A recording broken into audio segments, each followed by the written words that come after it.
A submarine can hide under millions of square miles of ocean. This Canadian warship was built to go find it. Welcome to the HMCS Regina.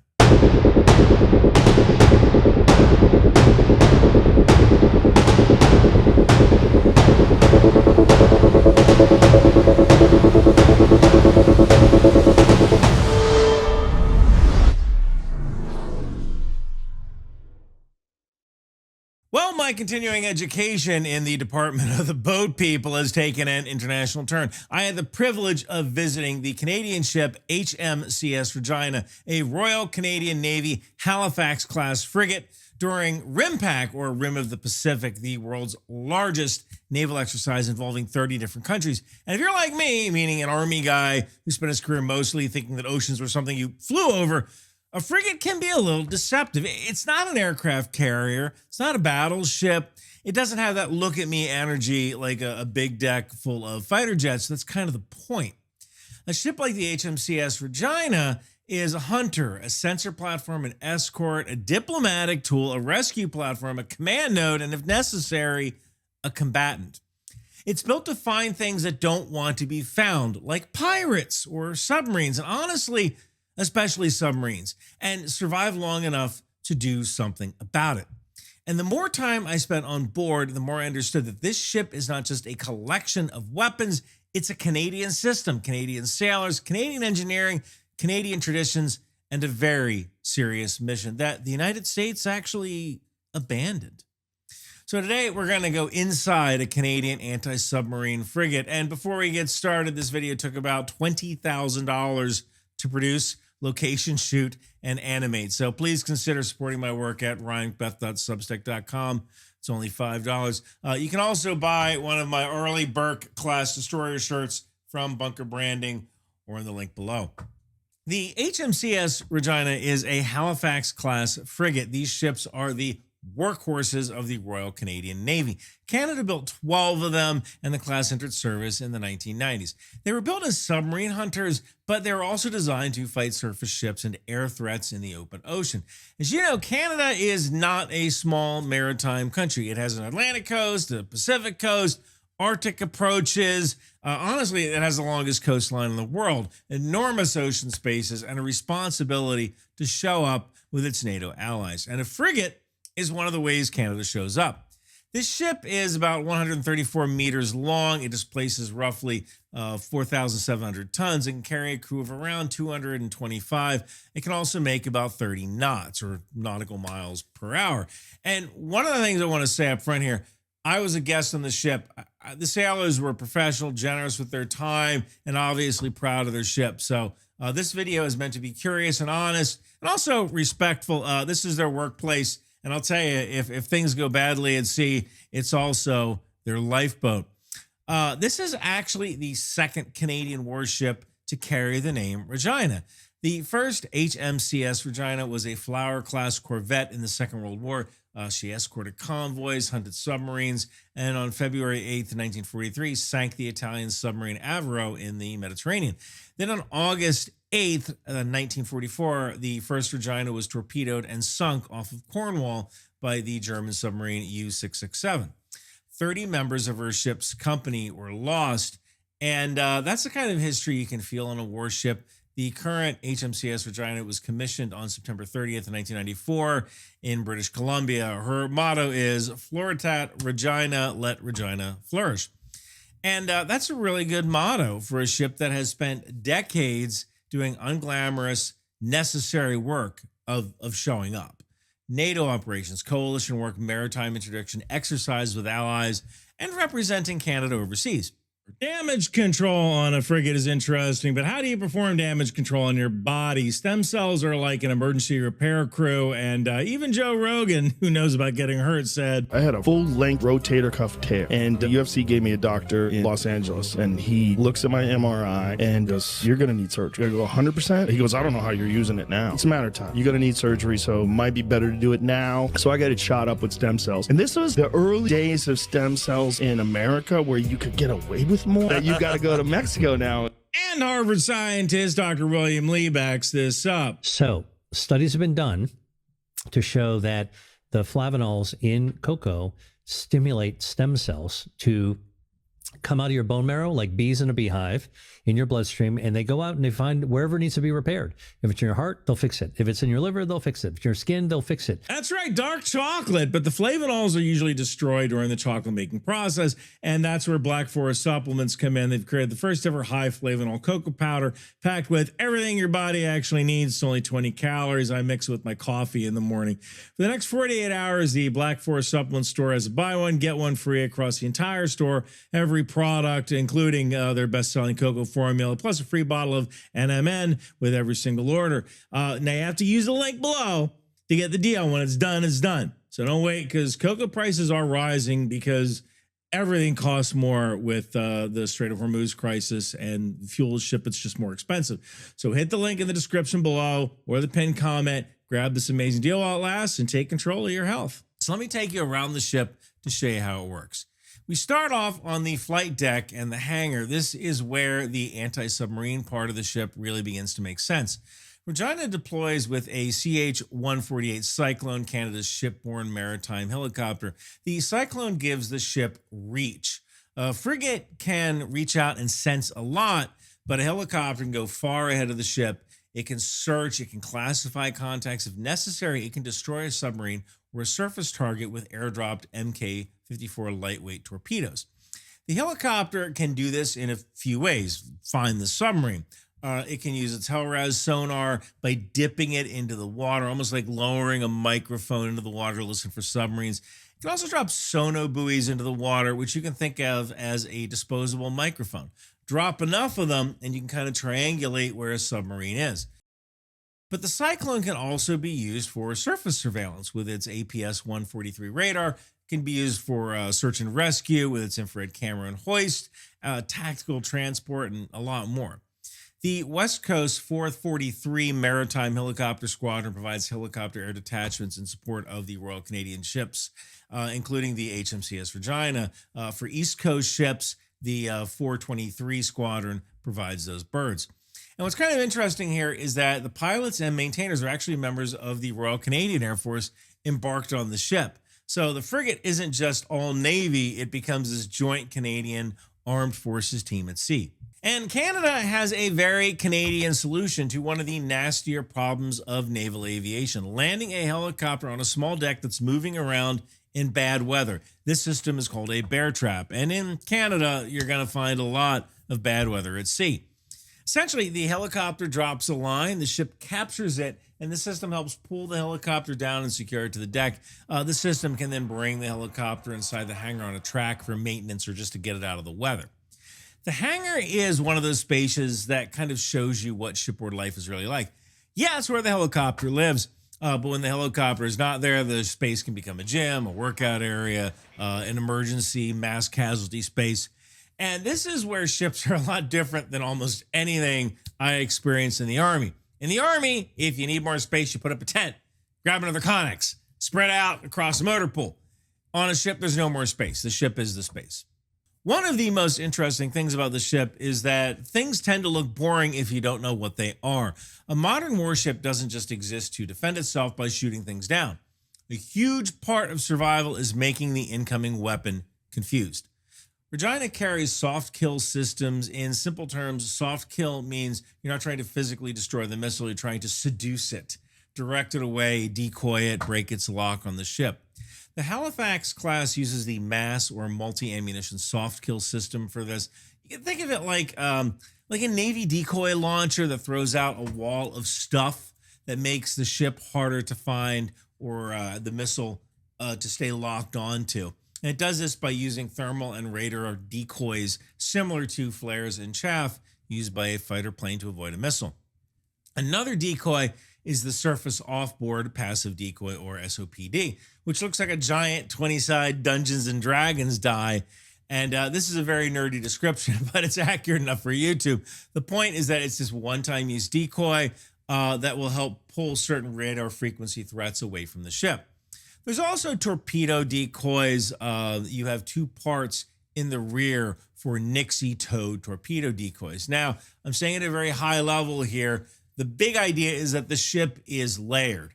It can detect, classify, avoid, decoy, jam, maneuver, shoot, and then fight damage after the fact. The weapon on the ship isn't just the missile or the gun. The weapon is the entire ship working together. Okay, so let's talk about some of these weapons. Forward is a 57mm Bofors gun. In U.S. Navy service, a version of this gun is known as the MK-110, which you see on the littoral combat ship. It's not a battleship cannon, but it's fast, it's flexible, it can be used against surface threats, small boats, some air threats, and targets ashore, depending on the kind of ammunition for the mission. The gun holds 120 rounds of several ammunition types. For example, pre-fragmented high explosive for air targets such as drones and incoming missiles, high capacity extended range rounds for surface and naval gunnery support, and P3 programmable ammunition. The P3 round is actually pretty interesting. The gun is programmed in the ship's operations center for the desired effect for whatever leaves the gun. Regina also has Harpoon anti-ship missiles. This gives the ship a real over-the-horizon punch against surface targets. The Halifax class also includes 16 evolved Sea Sparrow missiles for air defense, 8 on each side, as well as a phalanx close-in weapon system for last-ditch security against incoming missiles and drones. For threats such as unmanned surface vehicles or small boats, the ship has 4 50-caliber remote weapon stations, or NIRWIS. And for added anti-submarine warfare capability, the ship has 4 torpedo tubes, 2 on each side, and they're fed from torpedo magazines on the sides of the hangar. These tubes fire the Mk-46 torpedo, which is incompatible with the Cyclone helicopter. The interesting thing here is that if you were dropping torpedoes from the ship, you're way too close, all right? You're too close, man. You're too close, man. You want to use that helicopter as much as possible. So let's talk about sensors, and we'll start with the most obvious ones on the mast. First, a warship doesn't really have radar the way you think a car has a radio. A warship has a sensor suite, and different sensors do different parts. The big radar to understand on the Halifax class is the Smart S Mark II, which is the primary tactical radar used on Halifax-class frigates. It is a medium to long-range 3D radar that can provide air and surface surveillance. It can detect the location and range of possible air threats up to 250 kilometers away and surface threats up to 40 to 80 kilometers away. Now, that doesn't mean that the radar magically sees everything. Radar is always affected by weather, sea state, target size, and electronic warfare. But for a normal viewer, the plain English explanation here is Smart S is part of how the ship builds this three-dimensional picture of what's in the air and on the surface and around it. Then you have the fire control sensors. Saab's Krios 200 is a radar and optronic fire control detector. In normal person language, it's a search radar that helps you find and track the broader picture. A fire control detector helps precisely track a target so a weapon system can engage it. So when you look at the warship, don't just look for the gun. Look for all the things that tell the gun where to point. There's also navigation radars, because even the most advanced frigate has to avoid running into fishing boats and merchant ships and land. And then there's sensors that don't really see the same way. Electronic sensors can detect emissions. Ships can be identified by things like radar frequency pulse width, the number of pulses from the radar, the scan time. And every radar has like a fingerprint. That doesn't mean the ship always knows everything instantly, but it means a modern frigate is always listening as well as looking. Under the water, Regina has sonar, and it has a few different types. There's the GDC and SQS 510 hull-mounted sonar, which is mainly used for close-in tracking, high-frequency obstacle mapping, or operating in shallow contested waters. But the ship has another trick up its sleeve here, specifically out of its stern, maybe not its sleeve. The CANTASS Canadian-towed sonar array contains a listening device that trails behind the ship on a 2-kilometer long cable. On a towed array, the ships listen for submarines while getting the hydrophones, literally the microphones that are underwater, far away from the ship's own machinery noise. And this is a really big deal because submarines are trying to hide in sound, as well as temperature layers and clutter and distance. And finally, all of these sensors need a brain. On the Regina, that brain is a CMS 330 combat management system, which is developed by Lockheed Martin Canada for the Royal Canadian Navy. The CMS 330 was originally developed for the Halifax-class frigates, and it integrates shipboard sensors, weapons, communication to provide this real-time situational awareness across air, surface, and subsurface missions. Now, the CM-330 is not Aegis. I just want to be really clear on that because naval people are going to be like, well, it's technically, it's not. I know it's not Aegis, but it performs a similar category of job, fusing information, building the whole tactical picture, helping the command team understand what's happening, and supporting decisions on what to do next. Regina also uses Link 16 and Link 22 tactical data networks. That means the ship is not alone. It shares and retrieves tactical information with other ships, aircraft, and allied units. So a Halifax-Class Frigate isn't just a ship. It is a node inside of a larger allied network. Now, you fight the ship from inside the operations room. On American ships is known as the CIC, or Combat Information Center, but operations room on a Canadian ship fills the same role. We did not go into the operations room. That is completely fair. The ship was having some sensitive information being loaded into their computers for the RIMPAC exercise. Totally understand. But imagine any kind of CIC you've seen in an American movie, and that's pretty much what it's going to look like. On a modern warship, the operations room is where the ship sees, understands, and fights. And this is where the sensor information, communications, intelligence, weapon status, command decisions all come together. It's the brain of the ship, the combat brain of the ship. And this is one of the reasons that a frigate is so valuable. A frigate can operate independently, but it can also plug into a larger task group. It can escort larger ships. It can patrol sea lanes. It can provide command and control presence. It can be the Canadian contribution to an allied maritime operation. A lot of people look at naval warfare and ask, well, how many missiles does it have? And that's understandable, but it's incomplete. A ship that can see further, classify information better, and share information faster, and make better decisions with the information it has can be more important than a ship with a bigger magazine. Now, if the ship does get into a fight, it might take damage. Inside Regina, you see cables all over the ship. It's called casualty cabling. The idea is that if battle damage cuts off power to a part of the ship, you can run temporary power through receptacles in the bulkhead. And in the Army, if a truck dies, the truck's dead, and everyone complains about maintenance. On a ship, the system dies, you can be hundreds of miles from help, and the ocean doesn't care about your maintenance backlog. There are also systems for moving water, fighting fires, and keeping the ship alive after damage.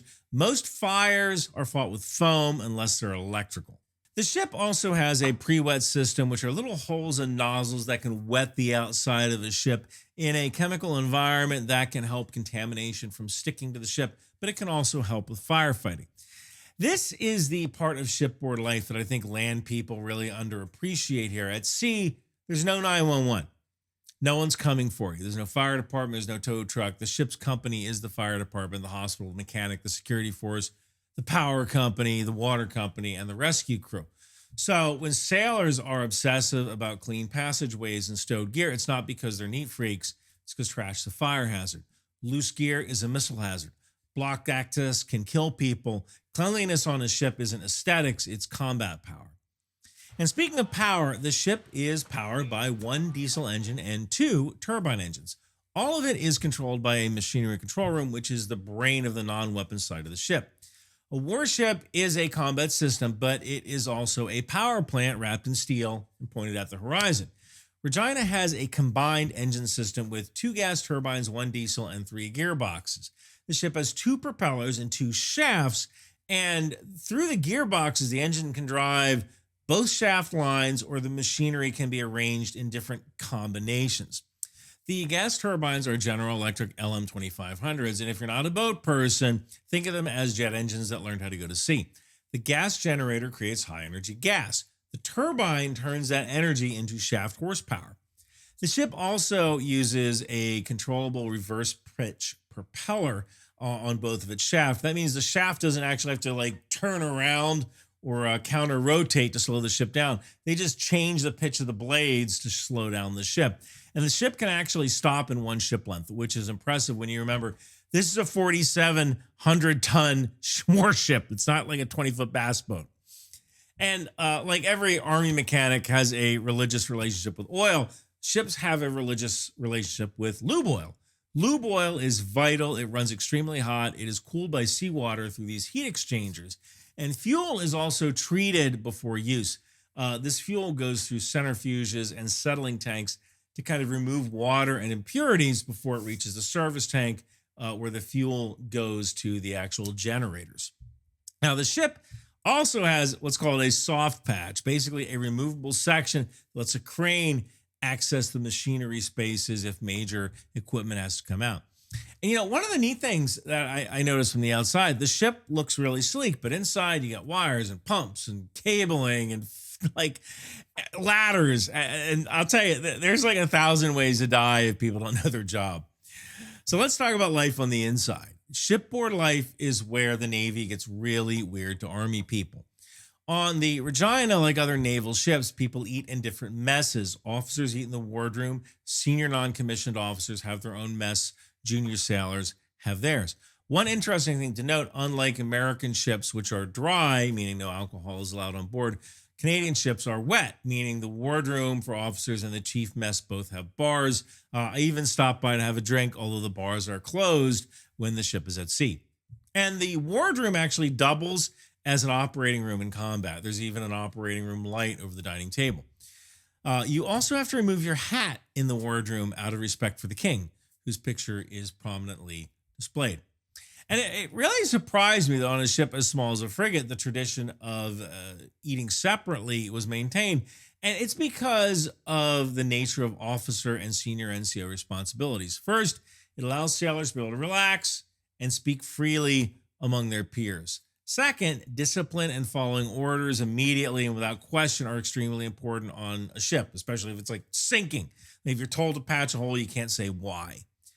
Keeping that separation is necessary for good order and discipline. And that is very different from the Army, where you can find a private, a platoon sergeant, and battalion commander all sitting at the same table eating too fast.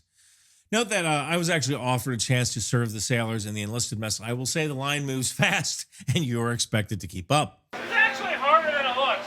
On a ship, the space is tighter. Officers' cabins are small. Officers live two to a cabin, bed, lockers, a desk, not much else.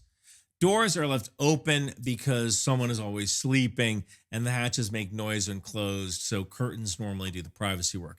Enlisted and senior NCO berthing can take up to 6 people in a room. For medical care, there is a sick bay staffed by physician assistants and a medic. This is a little different than U.S. ships, where the smaller ones typically only have a hospital corpsman. Also, every ship has barbecues. I don't make the rules here, man. Apparently, the ocean demands grilled food. So here's how the ship is actually organized. At the top, you have the captain and the executive officer. The senior chief non-commissioned officer is called the coxswain, and the Army equivalent would be sort of like a battalion sergeant major. When it comes to running the ship, it's divided into 6 departments that make the ship function. There's the Marine Systems Engineering, which handles marine systems, engines, mechanical systems, plumbing, structures, electrical systems, and firefighting. Logistics handles pay, provisions, and food. Combat System Engineering maintains the combat systems, communications, radar, fire control, sonar, and armament. The deck department is the bosun's world, the handling of small boats, ship's husbandry, meaning cleaning, as well as small arms, all the physical seamanship that makes a ship a ship. When you think of a sailor, like on the Cracker Jack box, that's a bosun. A bosun is a sailor the way an infantry grunt is a soldier. Operations handles above water warfare, sensors, gunnery, missiles, naval combat information, sonar, and communications. And finally, the air detachment is the RCAF aviation team that supports the helicopter. And I found that really interesting. The Canadian Navy doesn't have their own helicopters. They borrow them from the Royal Canadian Air Force. Now, the bridge is one of the most familiar looking parts of that ship, at least until you realize how much responsibility is packed into a relatively small place. Here's where everything's laid out. The bosun's mate station is on the left rear of the bridge. This is where orders get relayed to the ship's company. In front of the bosun's mate station is the naval communication station, typically staffed by 2 sailors where messages are encoded and decoded and coordinated. To the right of them is the officer of the watch position. Their job is to watch navigation and traffic around the ship. To the right of them is the helm and throttle station, controlling direction and speed of the ship. The captain and executive officer have their own positions on the bridge, just right up front. The captain has access to ship critical information. One interesting thing here is that the bridge glass is angled down like this to redirect sun glare from the sun and also redirect glare away from any computer screens on the bridge. So why does Canada need ships like the Regina? Well, the ocean isn't empty. It's a highway, it's a border, it's an economic system, it's a battlefield, and it's a hiding place. Submarines are one of the hardest military problems in the world. They hide in a medium that absorbs, bends, and distorts information. You don't casually find a submarine, you hunt it. You combine sonar, aircraft, electronic intelligence, experience, patience, and honestly, luck. A Halifax-Class frigate is built around that mission, but it's not limited to it. The frigate monitors and controls Canadian waters. It defends sovereignty, supports search and rescue operations, and also integrates in with U.S., NATO, and allied nations. And that's why I think the word frigate really kind of undersells the job. These ships are Canada's maritime multi-tool. They can escort and patrol and reassure allies, interdict illegal activity, as well as hunt submarines, contribute to air defense, support humanitarian missions, and put a piece of Canada in a foreign port. And that's kind of the strategic point here. Canada didn't walk away from anti-submarine warfare like the United States kind of did. Back in 2006, the United States was focused on the global war on terror, and we retired the last of our Oliver Hazard Perry-class frigates because we thought the era of hunting submarines was over. But to Canada, who patrols an Arctic Ocean desired by Russia, increasingly militarized by China, that mission never really went away. The Halifax class was modernized with new combat management, with radar, with electronic warfare, communications, and missile systems to keep them relevant until the next generation of Canadian surface combatants arrives. This isn't glamorous in the way that a fighter jet is glamorous, but it's what serious navies do. They maintain the ships they have, they modernize them, and they keep showing up. You know, the thing I took away from the HMCS Regina is that a frigate is really easy to undermine if you only look at the size. It's not the biggest ship. It's not the flashiest ship. It's not designed to dominate a camera angle like an aircraft carrier does, but it is a serious warship. It's crewed by serious sailors doing serious work for Canada and its allies. It hunts submarines. It protects sea lanes. It shows the flag. It works with NATO. It responds to crises. And it carries Canadian history, Canadian technology, Canadian sailors, and Canadian responsibility into places most Canadian citizens will never go. And for all the sensors and missiles and radars and turbines, the most important part of the ship is still the people, because none of this works without the sailors that maintain it and train on it and stand watch and trust each other when things go wrong. Special thanks to Commanding Officer Darren Sleen, Executive Officer Lieutenant Commander Morgan Francis, and Chief Petty Officer First Class Matthew Goodwin, the coxswain, for trusting me to tell the story of your ship. Also, special thanks to Lieutenant Aaron Hallett Matisse for his excellent description of how his ship's engine works. Thank you to Lieutenant Seyoon Kim, who acted as our United Public Affairs representative. And special thanks to Petty Officer Stuart Carmichael for taking my producer and I around the ship and answering all of our stupid questions. If you're interested in a career in the Royal Canadian Navy, visit forces.ca/en/careers or click the link in the description below. Floritat Regina, let Regina flourish. Oh man, I have to work in the skiff. Maybe I'll just take my phone in the skiff.